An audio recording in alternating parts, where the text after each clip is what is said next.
In 2023, I lost my very best friend, my first love, someone who always tried their best for me, someone who wanted me to succeed in everything I did. I lost the person who looked after me when I was poorly, someone who kissed me before going to bed when I was little, someone who wiped my eyes clear with warm water and cotton wool. I lost someone that read me bedtime stories, worked as much as she could to give me everything that I needed. Someone who loved me from the very second she knew about me, who carried me as I grew, and until the day she died, she cared for me and put me before herself. In 2023, I lost my mum.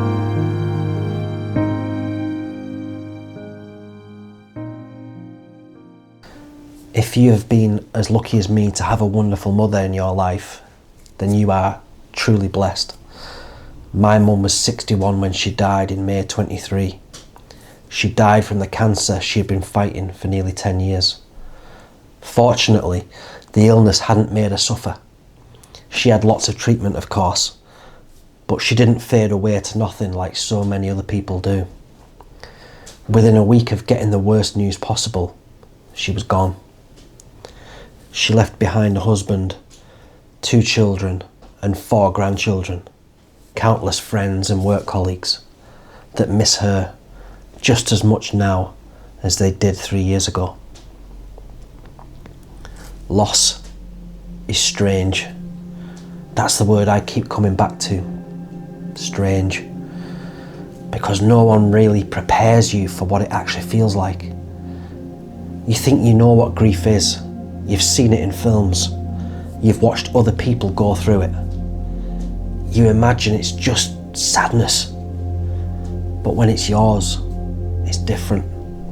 It's quieter, heavier. It's not always dramatic. Sometimes it's just this constant presence in the room, like something has shifted slightly out of place and won't move back. When you lose someone you love, the world doesn't stop. And you can feel almost offended by that at first. Cars still drive past your house. People still laugh in cafes. Your phone still gets notifications about things that suddenly feel meaningless. And you're just standing there thinking, how is everything still normal? That's one of the hardest parts. Grief makes your world feel paused, but everyone else's keeps going. I remember thinking that I should feel something specific, like there was a correct way to grieve, but there isn't. Sometimes you cry, sometimes you don't. Sometimes you feel numb, and that numbness can be frightening because you start wondering what's wrong with you. Nothing's wrong with you. Grief doesn't follow a script. Some days it hits you like a train out of nowhere. A smell, a song, a random memory that just appears and suddenly you're back there. Other days you feel almost okay. And then you feel guilty for feeling okay. That's something no one talks about enough. The guilt of laughing again. The guilt of having a good day. Like you're somehow leaving them behind if you move forward. But moving forward isn't forgetting, it's surviving. And there's a difference. I think one of the most painful parts of loss is unfinished business. The conversations you thought you'd have, the things you meant to say, the assumption that there would be more time. Time is really cruel like that. We treat it like it's guaranteed until it isn't. And after someone's gone, your mind replays everything. Moments you could have handled better. Times you could have shown up more. Regret grows easily in silence. I've learned that grief doesn't just make you miss someone, it makes you question yourself. You start wondering if you appreciated them enough, if you told them what they meant to you, if you were present enough. And even if you did everything right, your mind will still try to find something to blame. That's part of the process too. Loss also changes how you see everything else. Arguments feel smaller. Petty things lose their weight.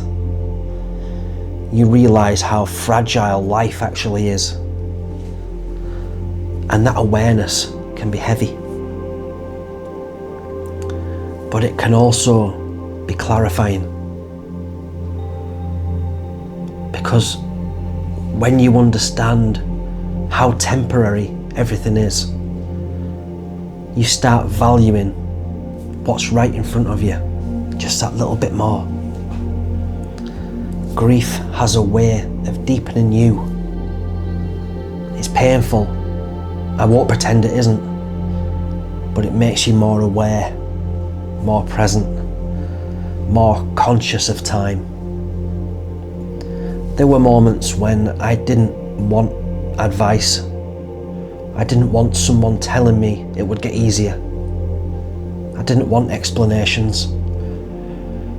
I just wanted someone to sit in it with me, to acknowledge that something big had happened. Sometimes the most helpful thing someone can say is simply, I know it hurts. Not trying to fix it, just recognising it. Because grief doesn't need fixing, it needs space. And that's something we don't always give ourselves.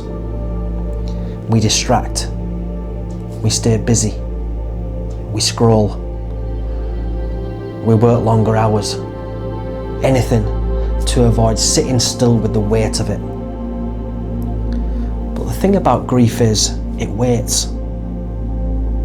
You can outrun it during the day, but it catches up with you at night, in the quiet. And that's usually when it feels the loudest. Over time though, something shifts. The sharpness softens. It doesn't disappear, it just changes shape. At first the pain feels like it's sitting on your chest. Later it feels like it's sitting beside you. Still there, but not crushing. You start remembering them differently. Less focus on the final moments, more on the good ones, the jokes, the normal days that didn't feel important at the time, but now mean everything. That's when you realise something. Grief is proof of love. You don't hurt like this for something that didn't matter. You don't miss someone this deeply unless they shaped you. And that shaping doesn't disappear just because they're gone. They're still in the way that you think, the way you speak, the values you hold. Loss changes you, but it also carries forward what they gave you. I think dealing with grief isn't about getting over it.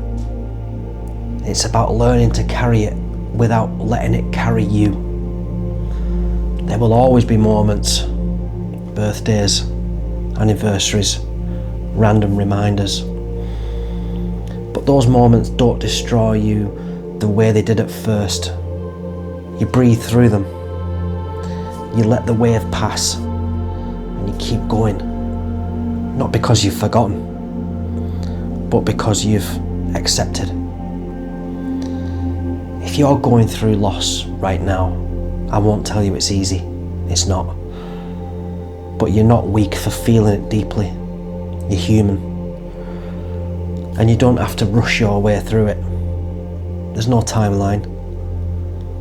No deadline for being okay.